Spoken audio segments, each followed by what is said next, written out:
दोस्तों, पेश है कहानी क्रोध का कहर।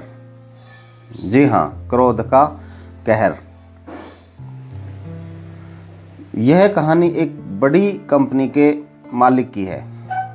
एक दिन उसका अपनी पत्नी से किसी बात पर झगड़ा हो गया, परंतु उसे ऑफिस जाने की जल्दी थी, सो वह झगड़ा अधूरा छोड़ चलता बना। अब जगह उसने भले ही छोड़ दी थी, पर क्रोध नहीं छोड़ पाया था। लेकिन पत्नी सामने थी नहीं, तो निकाले किस पर। सो मजबूरी में वह क्रोध दबाए हुए ही ऑफिस पहुंच गया। अब ऑफिस पहुंच तो गया था, पर मन काम में लगने का प्रश्न ही नहीं था। भीतर का क्रोध उबाले खा रहा था और उसी क्रोधित अवस्था में वह अपनी कैबिन में यहाँ से वहाँ चक्कर लगा रहा था। तभी साप्ताहिक रिपोर्ट देने मैनेजर वहाँ आ पहुँचा। बस उसको अपना दबा क्रोध निकालने की जगह मिल गई। उसने रिपोर्ट देने आए मैनेजर की 2-4 गलतियां जबरन निकालकर उसे बुरी तरह डांट दिया।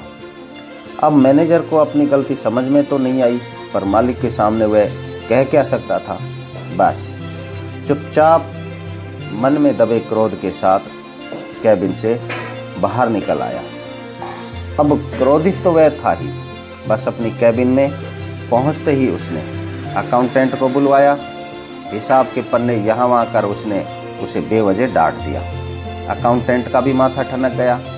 उसने अपनी बैठक पे जाते ही चपरासी को बुलवाया। अब चपरासी को डांटने के लिए किसी वजह की भी क्या आवश्यकता। उसने उस नामुराद चपरासी को अकारण जोरदार डांट पिला दी। बेचारा चपरासी ऑफिस में तो चुपचाप अपमान का यह घोंट पी गया, किंतु घर पहुंचकर वह अपने पर काबू न रख सका। उसने अकाउंटेंट का क्रोध अपनी पत्नी पर निकाल दिया। पत्नी का सर चकरा गया। उसने जाकर बाहर शांति से खेल रहे अपने बच्चों को बेवजह झाड़ दिया। बच्चे भी हतप्रभ रह गए। बस माँ के जाते ही उन्होंने आपस के बच्चों से मारपीट शुरू कर दी। यानी कंपनी के मालिक और उसकी पत्नी के बीच रह गया अधूरा झगड़ा जाकर दूसरे मोहल्लों के बच्चों में हुई आपसी मारपीट के साथ समाप्त हुआ। दोस्तों, इस कहानी का सार, अब जरा अपने जीवन पर गौर करें।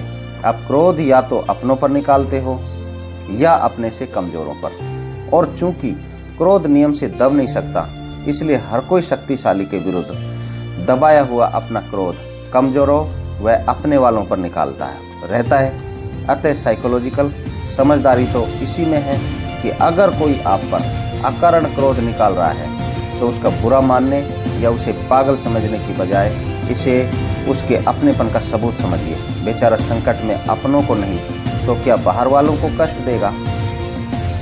Thank you.